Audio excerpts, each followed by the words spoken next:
Now, we continue our lesson with the subtopic boundary conditions for two magnetic material. This topic is actually quite similar with what we have discussed for electrostatic field. Right. So, in this case, let's say you have a two different material which have the mu of mu1 and mu2. We have two regions.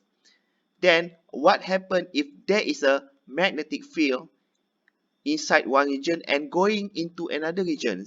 So we want to see what is the relationship between the normal component of the H and also the tangential component of the H. Let me see one by one. Firstly, consider the normal components. So let's say this is a first region and the bottom one is the second region. So you have the H1n and H2n. How can we relate these two? Right. So we can use the Gauss law for magnetic field, where the closed integration of B dot ds is equal to 0. Okay, that means the magnetic field enter a surface and leaving the surface will be the same. That's why the net will be 0. From here, because the surface is the same as we put as the S, we can write the relationship of the normal component as B1 normal equal to B2 normal. This is for normal component.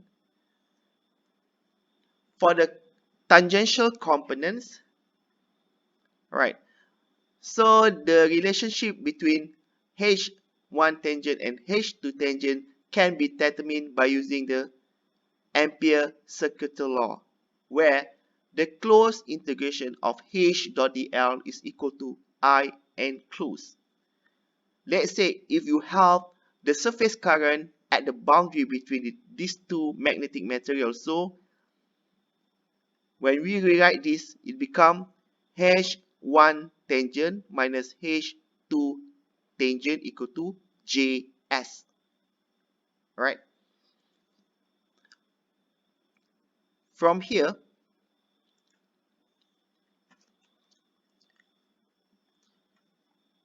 we can see the relationship between the normal component and tangential component. Okay, the mu H1 normal is equal to mu2 H2 normal because the B is equal to mu H for the magnetic material. Or we can write this form into the second form where the mu1 H1 minus mu2 H2 dot product with the normal component and to 1. Basically, this is a unit vector normal to the interface directed from medium 2 to medium 1. For the tangential component, the B1 tangent divided by mu1 minus B2 tangent divided by mu2 equal to Js. If there is no surface current at the boundary, so the Js will become 0. So B1 tangent divided by mu1 is equal to B2 tangent divided by mu2. Or we can write this form into the second form, which is H1 minus H2 in bracket, we have to cross product with the n to 1. This is a dot product, this is a cross product. Okay, because we want to find the tangential component. Alright, using the similar argument, the magnetization can also be written as a M1 tangent minus M2 tangent equal to JSM. The JSM is the bound surface magnetization currents. This is another form, similarly with what we have discussed before, because and this one is more detailed. Alright, you can see to analyze the normal component, we create the cylinder at the boundary where the delta H is approaching 0 and we have the del S here. The del S is the same. So for normal component, the closed integration of B dot ds equal to 0 and we expand more B1 normal delta S minus B2 normal delta S equal to 0, and this is a conclusion. B1 normal equal to B2 normal. Or it can be further written as a mu1 H1 normal equal to mu2 H1 normal. For the tangential component, similarly, we create a rectangular. So this one is H dot dl is equal to I enclosed. This part will be 0 because delta H is approaching 0. So we have here is delta L and we have Js. Okay, Js depend on the question whether it exists or not.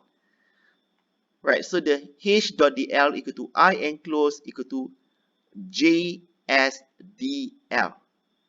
Because it's the same dl, so the H1 tangent delta L minus H2 tangent delta L equal to Js delta L, because the H2 tangent will be the opposite direction, so it will be minus. So the conclusion is H1 tangent minus H2 tangent equal to Js. If the Js is 0, so both will be equal. This is in the vector form, so you have to do the cross product of the normal component to the H1 minus H2. And the similar argument, the same thing. Let's see example for the boundary condition and also the magnetizations. A block of iron in the form of cuboid has relative permeability of 18,000. It is located between Z equal to -2 and Z equal to 0. If a magnetic flux density of B equal to 6x plus 3y plus 2z Weber per meter square exists inside iron and going into the air through Z equal to 0, find the magnetic flux density inside air. This is the first question. And the second question, if there an infinite slab of ferrotite with a relative permeability of 650 is placed between Z equal to 0 to Z equal to 1, find the current density J and magnetization M of the slab following to the information in Q2A. So you have to solve the Q2A, or for the second case, you have to use the information for the question Q2A. So for the solution, alright, so we can sketch the figure. Let's say this is a region 1. We have iron, mu R1 equal to 18,000, and here is air at the region 2, mu R2 equal to 1. And this is the Z direction. So the boundary is at Z equal to 0. So this is what you are given in the questions. Inside iron, B equal to 6x plus 3y plus 2z Weber per meter square. Since the boundary is Z equal to 0, for the normal component, B1 normal equal to 2z, because we know that this is Z. The normal component is Z. And B tangent, B1 tangent is the rest, 6x plus 3y. Using boundary conditions, okay, the B1 normal equal to B2 normal equal to 2z, while for H1 tangent minus H2 tangent equal to Js. Because there is no Js, so we state as a 0.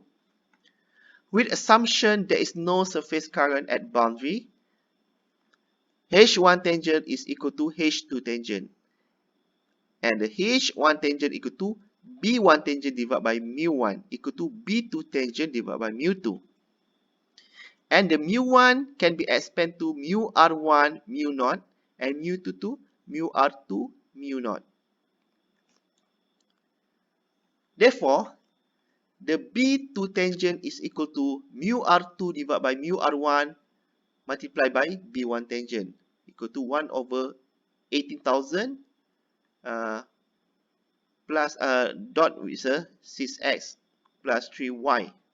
So you got 0.333x plus 0.167y multiplied by 10 power of minus 3 Weber per meter square. And finally, we have to add together to find the B2. So we add the B2 tangent plus B2 normal. So our final solution is 0.333x plus 0.167y plus 2000 Z milliweber per meter square. So because the original is a 2, so when I put milli here, so this is 2000.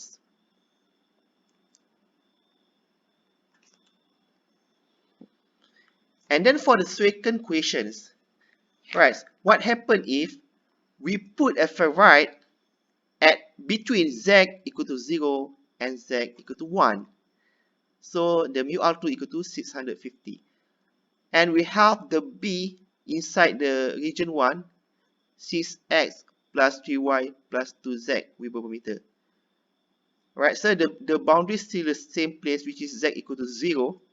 And the normal and tangential components still the same inside the region 1, where normal component equal to z and tangential component equal to s plus 3y. Using boundary condition, the B1 normal equal to B2 normal equal to z, and the H1 tangent minus H2 tangent equal to Js equal to 0 because there is no surface current at boundary. So the solution will be the same except the value. So H1 tangent equal to H2 tangent. So we expand more to B1 tangent divided by mu1 equal to B2 tangent divided by mu2, and the mu1 can be expanded further to mu R1 mu 0. Therefore, the B2 tangent equal to mu R2 divided by mu R1 B1 tangents, and put all the information, the value, and the final answer will be 0.216x plus 0.108y. Hence, the B2 is equal to B2 tangent plus B2 normal, and this is our final solutions. Okay. The magnetic field intensity and infrared. So H2 is basically equal to B2 divided by mu2.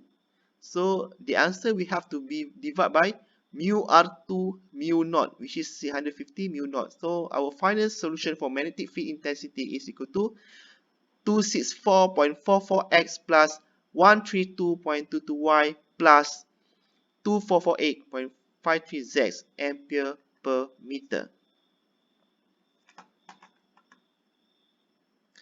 Next, current density J can be solved using curl, where the curl H2 equal to J2 equal to curl of what we calculate, H2, is equal to 0.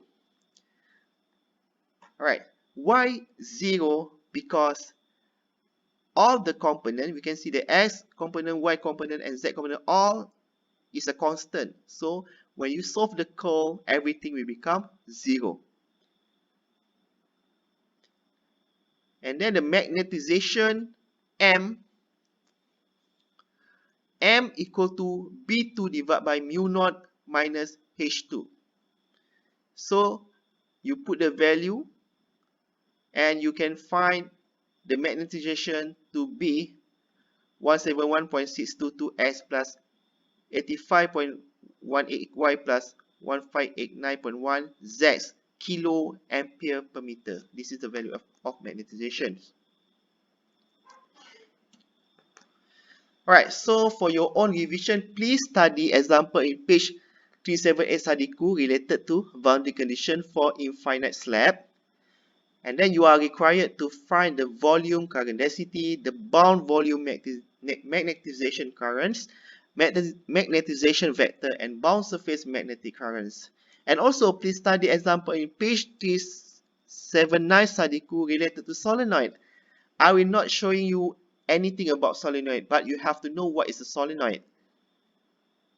What is a solenoid? Solenoid is actually a conductor that is have a few number of turns. Okay, that is solenoid. You are required to find the magnetic field intensity, magnetic flux density, and magnetization vector inside the solenoid. You are also need to find the magnetization surface current density and bound magnetic current density.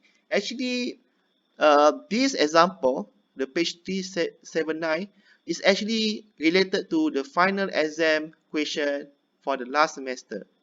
So you have solenoid, you have to find what is the magnetic field intensity inside the solenoid, and then what happened if we put a magnetic material inside the solenoid.